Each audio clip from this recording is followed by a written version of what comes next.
Bom dia! Hoje no Uni Rural vamos abordar um assunto super relevante nos dias atuais. Como o bem-estar animal afeta a bovinicultura de corte no Brasil.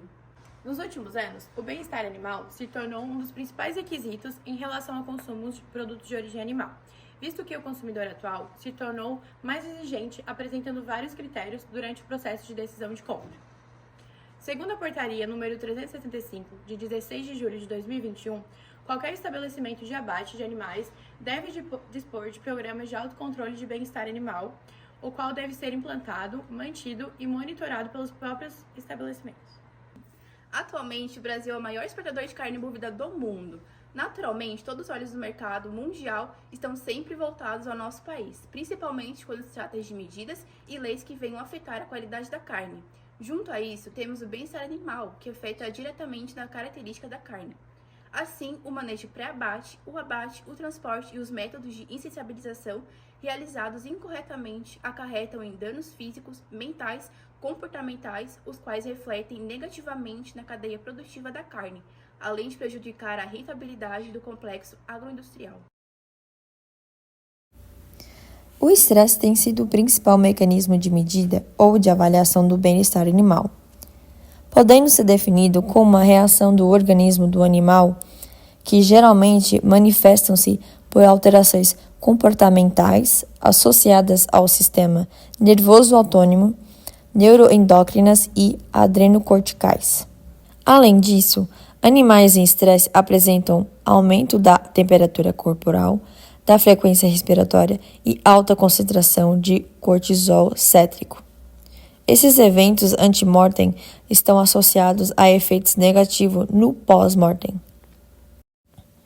Atualmente, maiores importância tem se dado ao tema em função das perdas econômicas, que está atraindo cada vez mais a indústria e centros de pesquisa a estudar técnicas de manejo que minimizam o estresse dos animais na etapa final da produção. As principais características de qualidade que podem ser influenciadas pelos fatores de estresse são a textura, a cor e a capacidade de retenção de água. O manejo inadequado dos animais nos currais e embarcadouros das propriedades, instalações mal cuidadas, transporte inadequado, caminhões e estradas em mau estado de conservação e o temperamento dos animais são fatores de risco e que podem levar a contusões e perdas significativas na qualidade e valor da carne. O transporte é um dos momentos mais críticos em relação ao estresse causado aos animais, por isso é um setor da cadeia produtiva que requer atenção. É no deslocamento do animal que observa-se as interferências dos fatores externos, como o tempo de viagem, o tipo de veículo, a densidade e a distância entre os animais, a condição das estradas, a experiência do motorista, a temperatura ambiental, entre outros. Dessa forma, esse tipo de tensão pode causar grandes transtornos, o qual pode influenciar diretamente na qualidade de carne, seja por quedas de pH, contusões, hematomas, edemas, alterações na coloração e macidez da carne. Afinal, o que é o bem-estar animal? O bem-estar animal é uma ciência que estuda a relação de respeito entre o homem com os outros animais.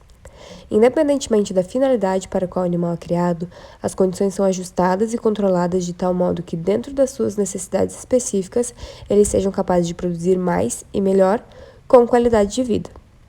Para que o bem-estar animal seja alcançado, é necessário respeitar as 5 liberdades: livre de fome e sede, livre de dor e doença, livre de desconforto, livre do medo e do estresse e livre para expressar o seu comportamento natural.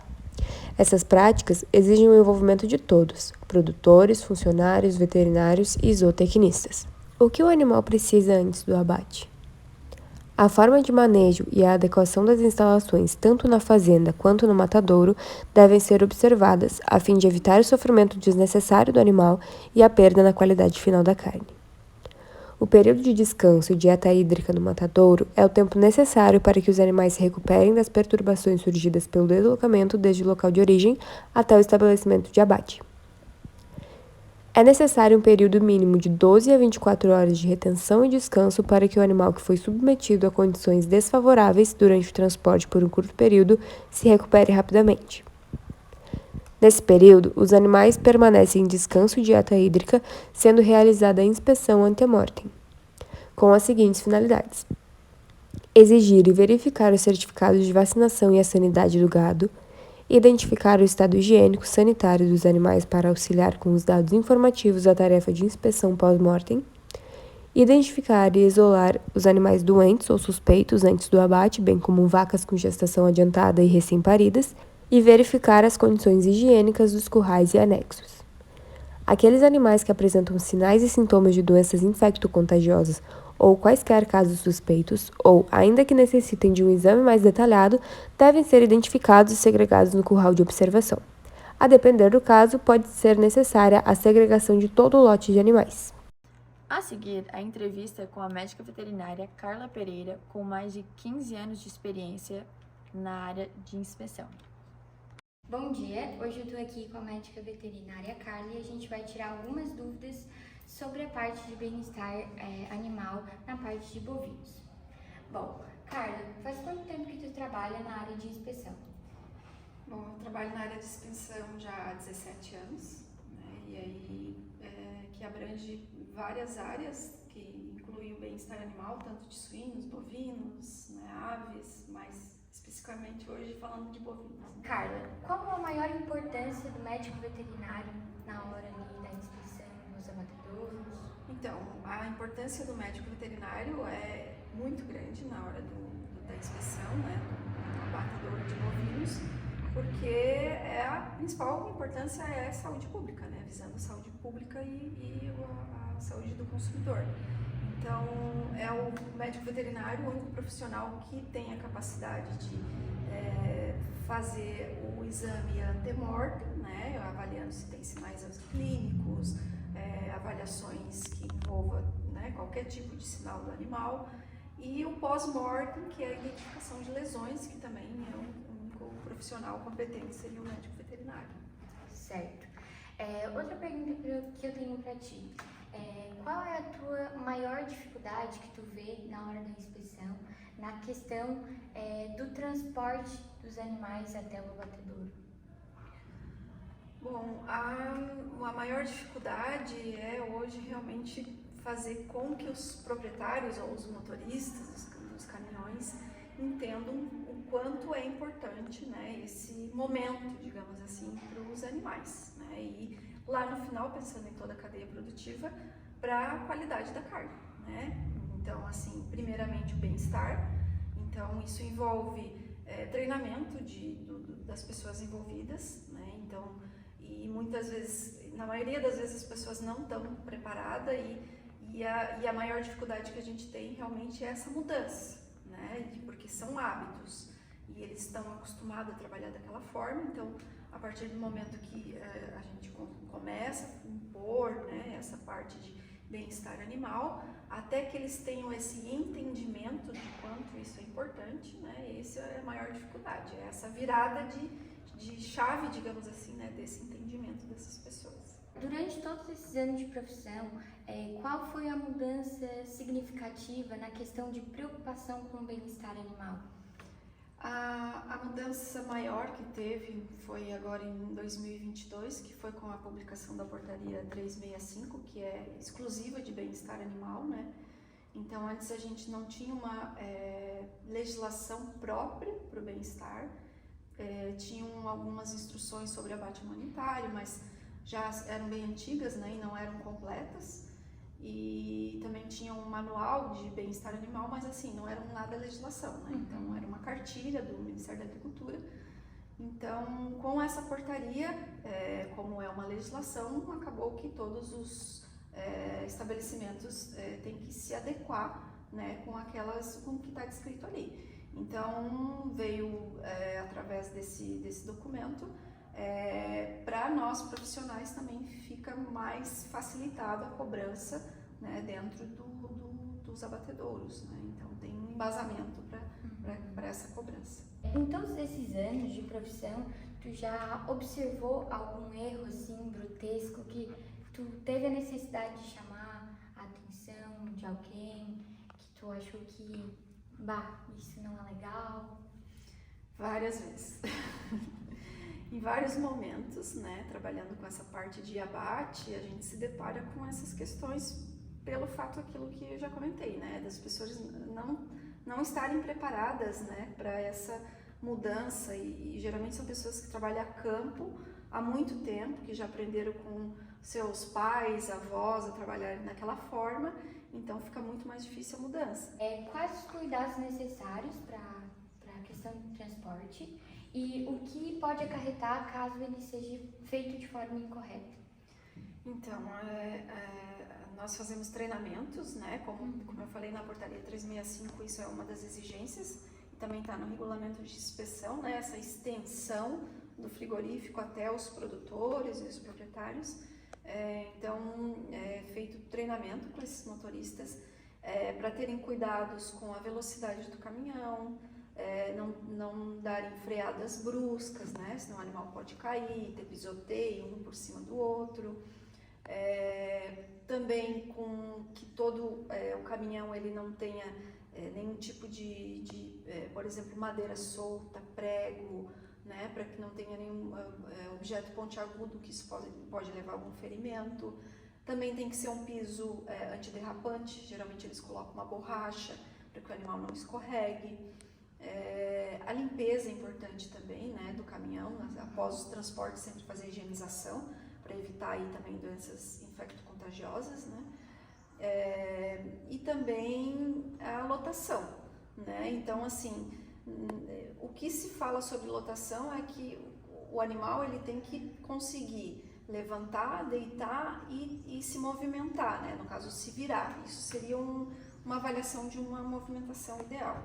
E digamos que, né, e outra coisa importante sobre o transporte também, na hora que ele chega no frigorífico, é o acoplamento desse caminhão com a plataforma de descarregamento, né?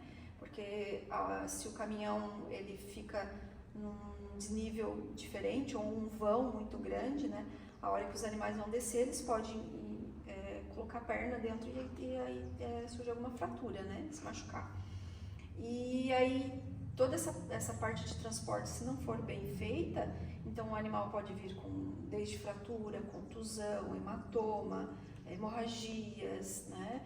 E aí, claro, o mais grave seria no caso de fraturas, e aí esses animais eles teriam que ser submetidos ao abate de emergência imediato, né? Então, para evitar acabar com esse sofrimento o mais rápido possível. Então, esse seria o principal. E assim, e também tem o estresse agudo, que a gente chama, né, que provoca aí uma deficiência na qualidade da carne, que seria um estresse agudo, provocando a carne que a gente chama de PSE, né, pálida, mole e exudativa, que isso então acarreta diretamente na qualidade da carne. Qual a influência da SIDASC no que se refere à fiscalização na hora do bem-estar animal? Bom, a SIDASC, então, é o órgão, né, como tu falou, fiscalizatório do Estado, né? Então, ele atua no momento que os fiscais da SIDASC vão até o estabelecimento e avaliam através dos documentos auditáveis, né, que tem lá as planilhas de treinamento, então, que aquele estabelecimento está fazendo essa parte de extensão até o produtor. Então, isso é a forma que eles têm, né, de auditar, né, verificação de documentos, teoricamente.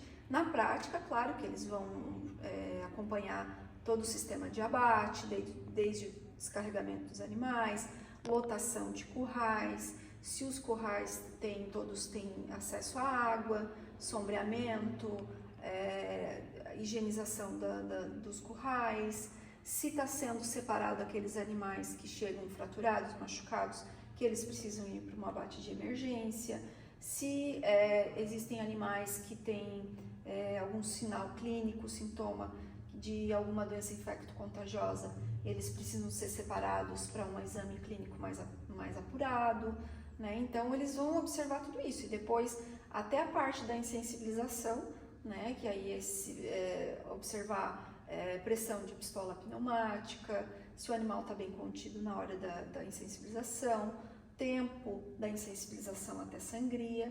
Então, tudo isso, né, que é a rotina do dia a dia do estabelecimento, que tem lá o seu inspetor, o médico veterinário que faz a inspeção, mas que quando a SIDASC, né, ela periodicamente ela visita esses estabelecimentos, ela vai de acordo com o plano de autocontrole dos estabelecimentos lá, que são 13 e 14, um deles é o PAC de bem-estar animal, então eles vão verificar se isso está funcionando corretamente, conforme está descrito no plano do estabelecimento.